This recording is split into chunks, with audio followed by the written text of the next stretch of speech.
Are you surprised that you haven't been brought back, even like just to bring the Headbangers out one week or Well, something? I guess it was 2 years ago. I called up there and I said, "Look, I'm very interested in coming back. Um, I'm still in great shape. I can still work. I can still go. I want to come up and contribute.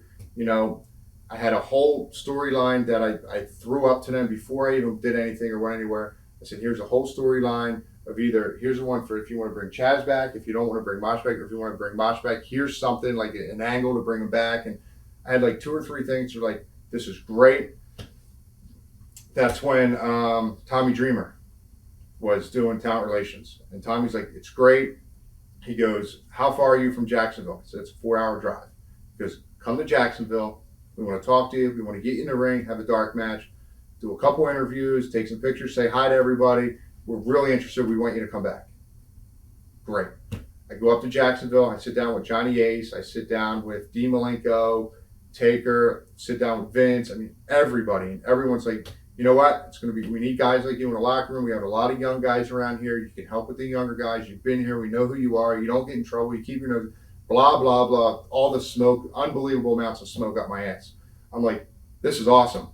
So Johnny Ace said to me, he goes, we don't need you to work. He goes, we can see you're in still good shape. We know how you work. We want you to go back there, do your couple interviews. We want you to do the Chaz ones. We want you to do the Headbanger one. He goes, and then we'll take it from there. Here's my cell number. Call me. Be in touch. We want to get this rolling. I'm like, fuck, this is great. Jackpot. I'm coming back. This is awesome. Everyone's happy. Never heard another word from anybody. I called countless times. Then I kept getting pushed from Johnny down to Tommy, and then Tommy down to someone else, to all of a sudden no one returning phone calls, no one doing anything. And I was like amazed, like, okay, a month ago you guys were all high on, and then I was like, okay, things there don't happen quickly.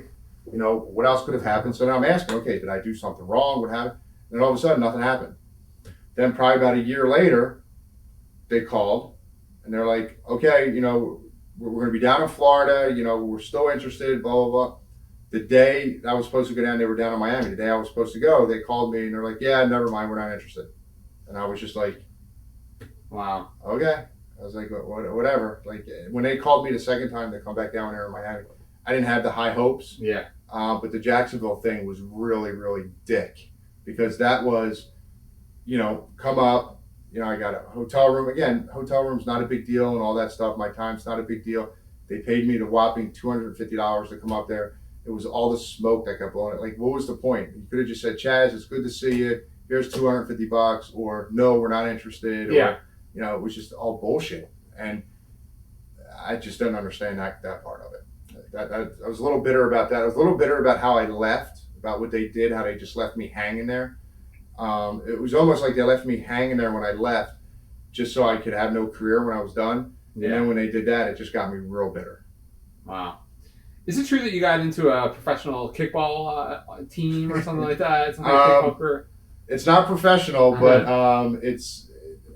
it might as well be, yes. I play highly, highly competitive kickball.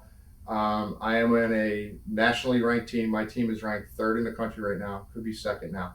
We're on Meatballs. It's meatballkickball.com. We have our own website. I started playing about 3 years ago, and then the team I play for now, I got recruited onto their team, and it all started with they have a world championship every year. It's called WACA, World Adult Kickball Association, and they had every year they have the world championships. Well, they had last year they had it in Vegas. So these guys came up to me that I know, that I play with, and they go, look, we're putting this team together to go to Vegas, play kickball. I'm like, yeah, I'll play with you guys. But like, I'm playing with you guys because you guys are good, and I like winning. I'm competitive, but ain't no fucking way I'm going to Vegas to play kickball. Yeah.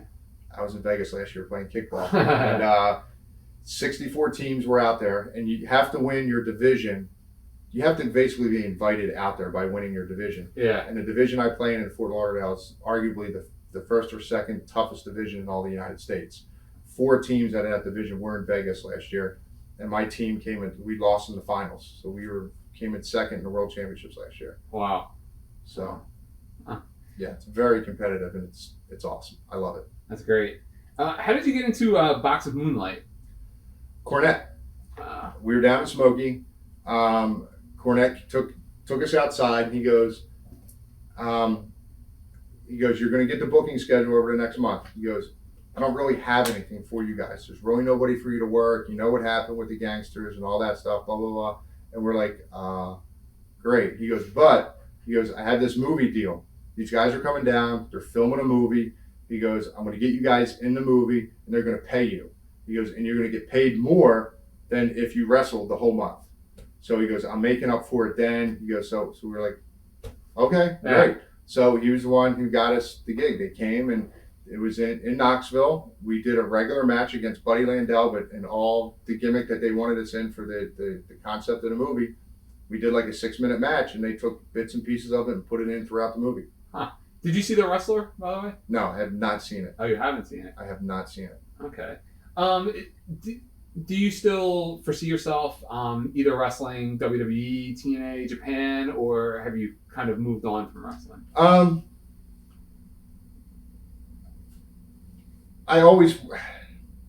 It's a tough question.